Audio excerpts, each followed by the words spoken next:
माए में कुछ और ना मंगा by Sam Asif episode number 28। सब लोग हवेली की दावत में मौजूद थे। हवेली के लॉन में एक साइड पर अनवाह किस्म के देसी खाने लगाए गए थे, जबकि दूसरी तरफ शहर से आई बिया की दोस्तें साहिल, अफान, वर्षा, अजलान और सैम के लिए कुछ चाइनीज़, इटालियन, कॉन्टिनेंटल और फास्ट फूड आइटम्स लगाए गए थे। सब लोग दावत को भरपूर तरीके से इंजॉय कर रहे थे जब अचानक सैम लॉन में बने छोटे से स्टेज पर खड़ी हुई और सबको अपनी तरफ मुतवज्जा किया। हवेली की दावत में शामिल होने पर आप सबका बहुत बहुत शुक्रिया। आज इस दावत में मैं एक अहम ऐलान करना चाहती हूँ। आप लोगों का ज़्यादा वक्त नहीं लूँगी। आज इस दावत को रखने के पीछे दो मकसद थे। एक तो ये कि हमारी बिया ने अपनी क्लास में टॉप किया है। सैम की बात सुनते सब ने तालियां बजाते बिया को दाद पेश की, फिर दोबारा सैम की तरफ मुतवज्जा हुए। दूसरी ये कि आज हमारी बिया भी हर लड़की की तरह पराई हो गई है। मैंने बिया का रिश्ता एक बहुत ऊंचे खानदान में तय किया है और आज मैं बिया की मंगनी की एक छोटी सी रस्म भी करने जा रही हूँ और चाहती हूँ कि आप सब लोग बिया को खूब सारी दुआएं दें। शुक्रिया। सैम की बात सुनते सब ने बिया, सैम और आनी को मुबारकबाद दी। फिर सब खाने की तरफ मुतवज्जा हुए तो सैम भी स्टेज से नीचे उतरी। सैम, बिया की शादी किससे हो रही है? वर्षा, बिया तुम्हारी भाभी बन रही है। क्या, मेरी भाभी? सैम को नीचे उतरता देखकर साहिल, अफान, वर्षा और अजलान इसके पास आए। फिर वर्षा ने मुस्कुराते सवाल किया तो सैम ने मुस्कुराते जवाब दिया, जिस पर वर्षा को शदीद हैरत का झटका लगा और वो शौक की सी कैफियत में सवाल कर गई, जबकि इसकी बात सुनते अजलान के चेहरे पर भी साया लहराया। हाँ, तुम्हारी भाभी, वो मिसेज साहिल सैफ बन रही है।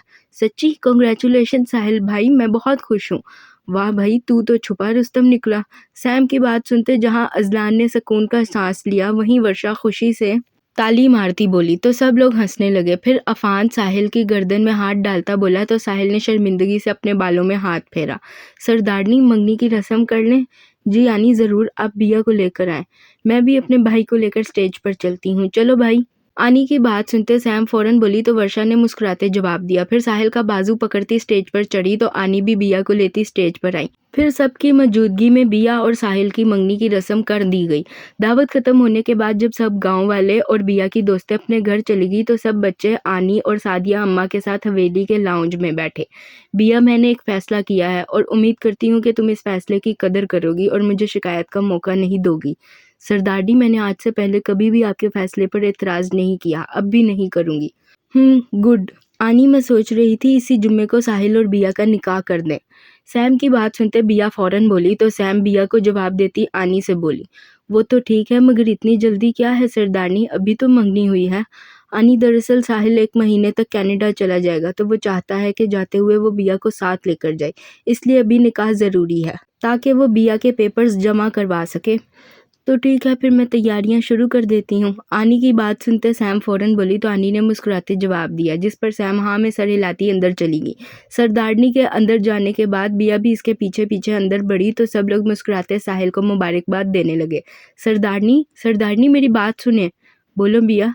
सरदारनी, आपने मुझे क्यों नहीं बताया कि साहिल कनाडा में रहता है? बिया की बात सुनते सैम फौरन बोली तो बिया ने परेशानी से सवाल किया, क्या मतलब? सरदारनी, मैं आनी से इतनी दूर नहीं जा सकती। देखो बिया, हर लड़की को एक न एक दिन जाना होता है और साहिल की फैमिली वहाँ सेटल्ड है, इसलिए तुम्हें वहीं रहना होगा और मैं इस बारे में मज़ीद कुछ नहीं सुनना चाहती। अब जाओ और निकाह की तैयारियां शुरू करो आनी के साथ। सैम के सवाल पर बिया फ़ौरन बोली तो सैम ने फ़ौरन जवाब दिया और फिर बिना बिया की एक सुने वो ड्रेसिंग रूम में गायब हुई तो बिया खामोशी से नीचे लाउंज में सबके पास आती इनसे बातें करने लगी। दावत से थकने के बाद अब सब लोग अपने अपने कमरों में आराम करने की नीयत से चले गए थे। आनी ने सबको आराम करने का कहा था। जब सबने चाय पीने की ख्वाहिश जाहिर की तो आनी ने सबकी चाय इनके कमरों में भिजवाने का फैसला किया था। वर्षा और अफान ने कमरे में आते ही कपड़े बदले और फिर अफान सोफे पर बैठता मोबाइल में मसरूफ़ हुआ, जबकि वर्षा ड्रेसिंग के सामने बैठती अपने हाथों पर लोशन लगाने लगी। तभी इनके कमरे का दरवाज़ा बजा तो अफान के इजाज़त देने पर एक 18-19 साल की लड़की चाय के 2 कप लेती कमरे में दाखिल हुई।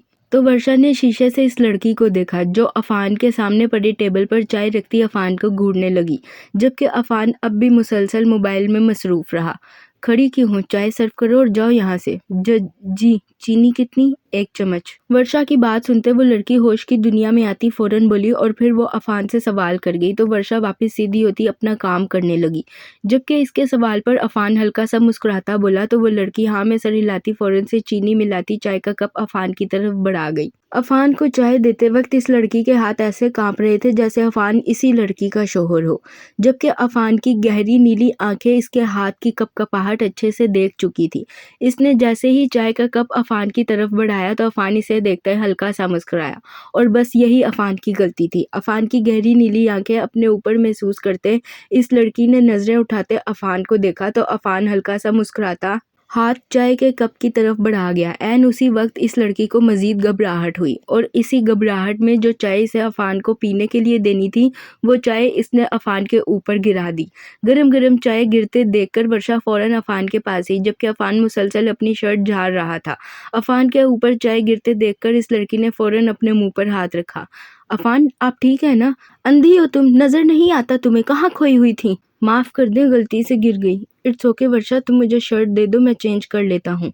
वर्षा के सवाल पर अफान ने हाँ में सर हिलाया तो वर्षा गुस्से से बोली, जिस पर वो लड़की नजरें झुकाते हुए बोली तो अफान ने फौरन जवाब दिया, जिस पर वर्षा ने इसे एक सख्त नजर से घूरा तो अफान खामोश हो गया। अब खड़ी क्यों हो? जाओ जाकर दूसरा कप लेकर आओ चाय का, ये गंद भी साफ करो यहाँ से। आप चले, मैं आपको शर्ट देती हूँ।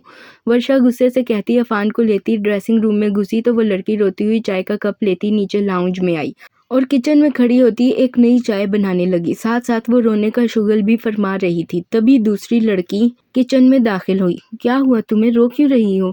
वो मुझसे गलती से चाय सरदारनी के मेहमान पर गिर गई और इसकी बीवी ने मुझे इतना डांटा, मैंने जानकर तो नहीं किया था ना।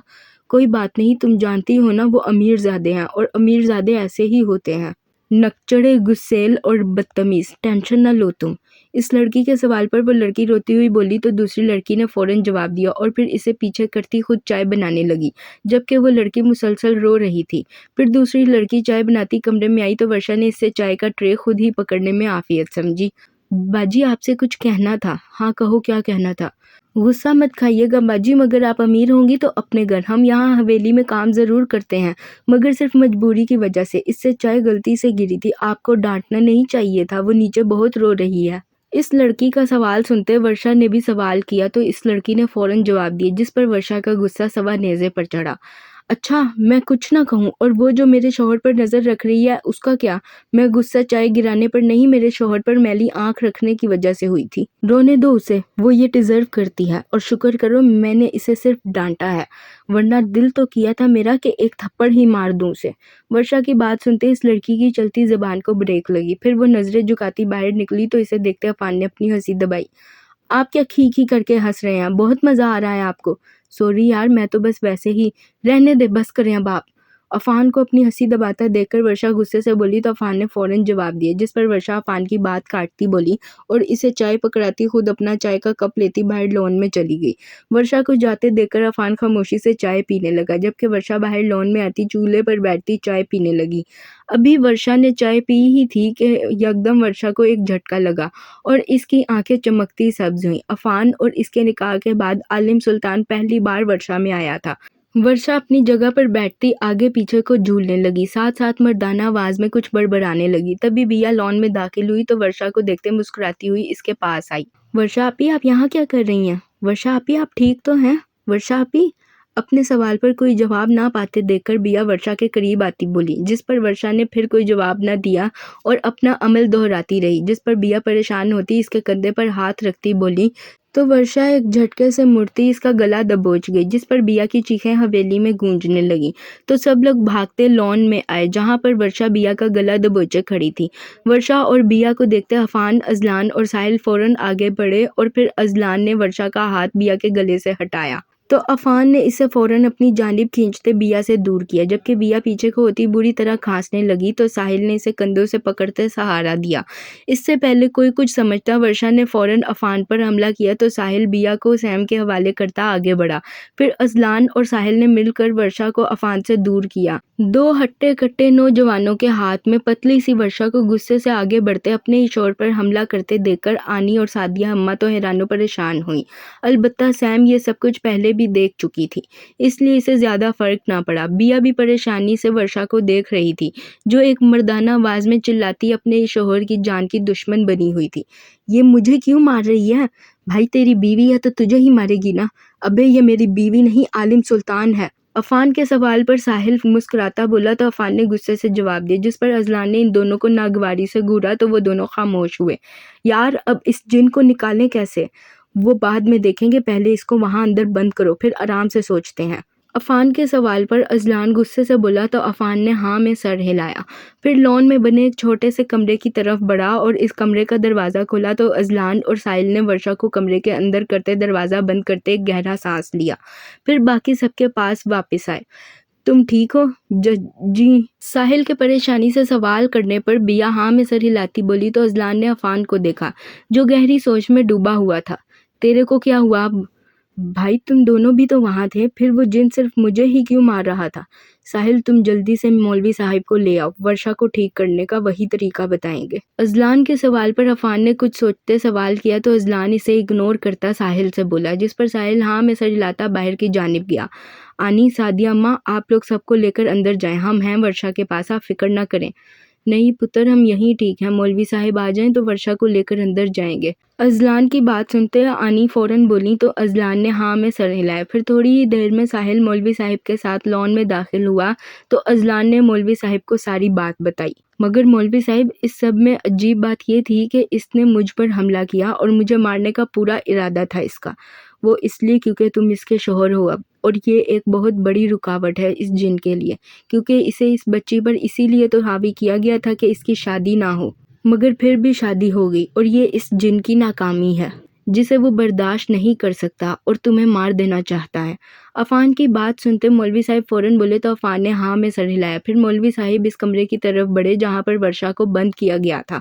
मौलवी साहिब ने जैसे ही दरवाज़ा खोला तो सामने ही वर्षा टेबल पर चढ़ी अपने दोनों बाजू अपनी टांगों के गिर्द फोल्ड किए घुटनों पर सर रखे बैठी नजर आई। दरवाजे की आवाज़ पर वर्षा ने अपना सर उठाते सीधा किया तो इसे नॉर्मल देखते सब लोग खामोश हुए। फिर वर्षा भाग कर आती अफान के सीने से लगी तो अफान ने खामोशी से इसके गिर्द बाजुओं का दायरा बनाया, जिस पर वर्षा ने अफान की शर्ट को अपनी मुट्ठियों में भेजा।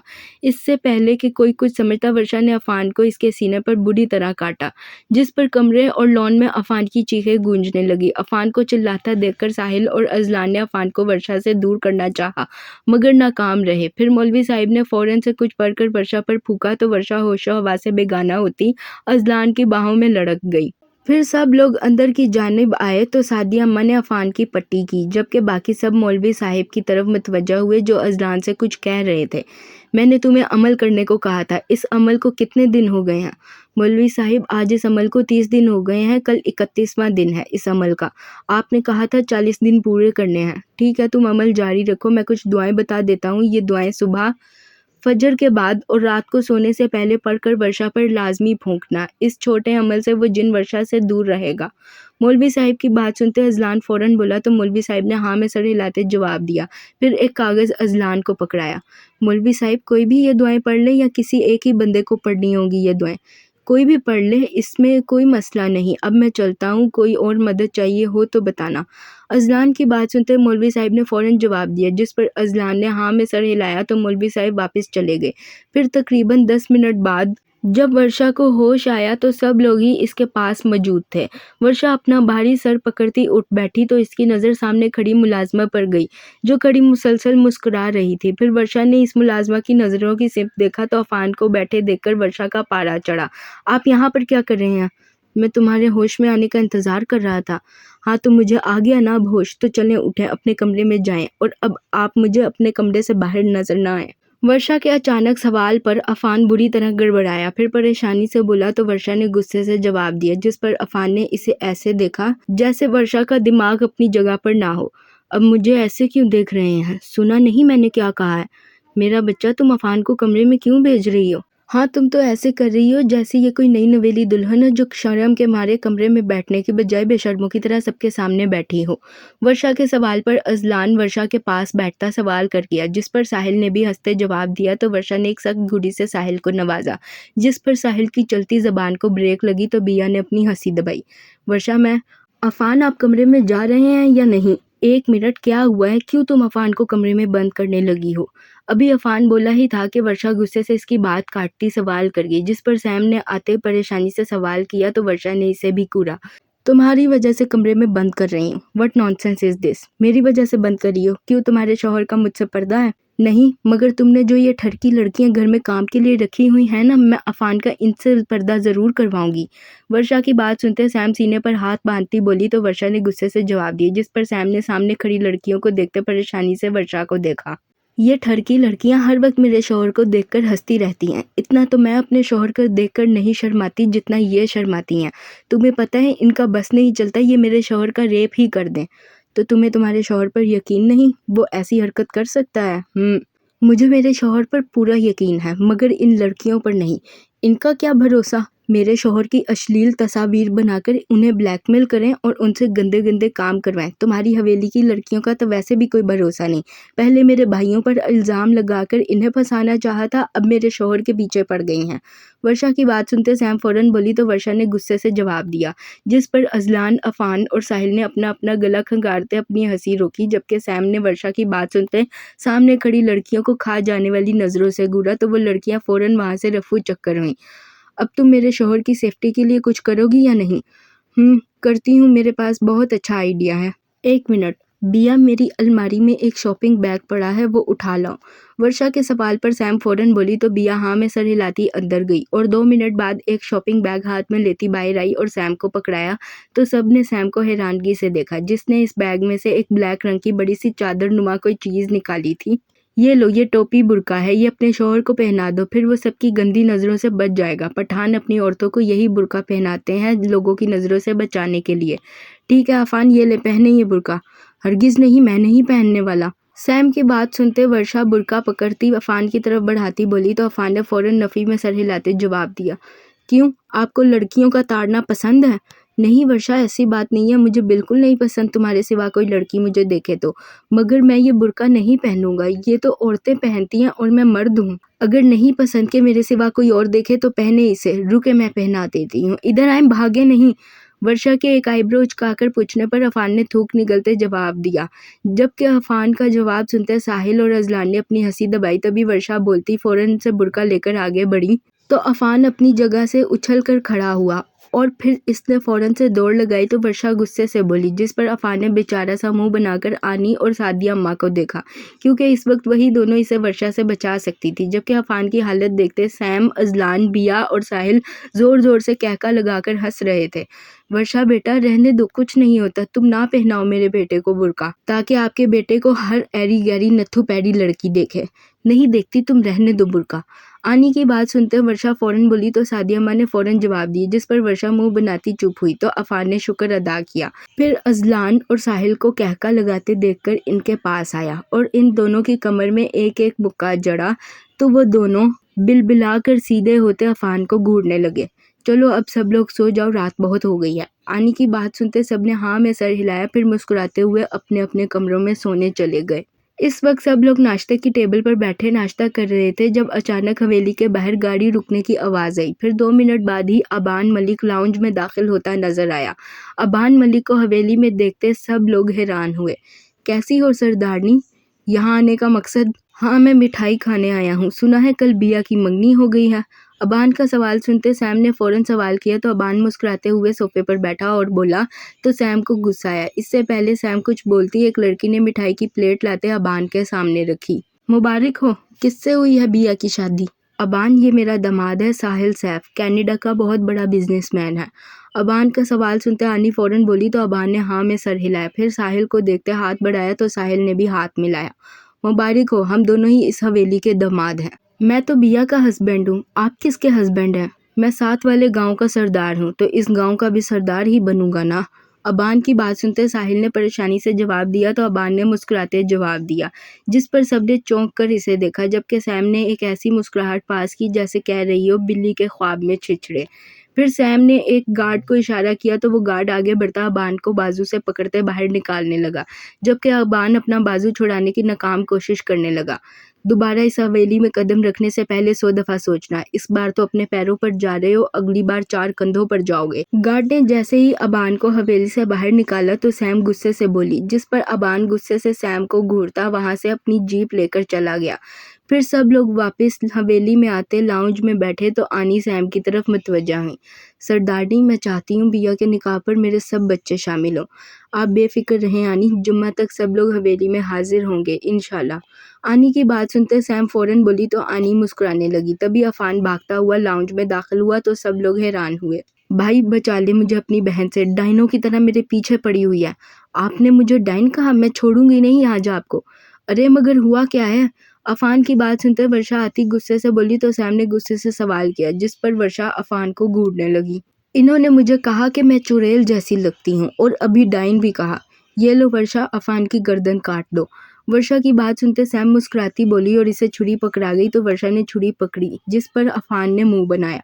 सैम, तुम मेरे साथ हो, समझी? बस मैं इसीलिए शादी के हक में नहीं हूँ। तुम दोनों की तरह हर मियाँ बीवी लड़ता रहता है, बस तुम जैसों की वजह से हम जैसे कवारे मरते हैं। अफान की बात सुनते सैम मुस्कुराती बोली तो इजला ने चिढ़कर जवाब दिया, जिस पर आनी, बिया और सादिया अम्मा ने इसे हैरानगी से देखा। फिक्र मत करो, कवारे नहीं मरोगे। मतलब मैं अपनी शादी की तैयारियां शुरू करूं? ऐसा भी नहीं कहा मैंने। वैसे भी तुम्हारी शादी है, करो या ना, मेरे को क्या।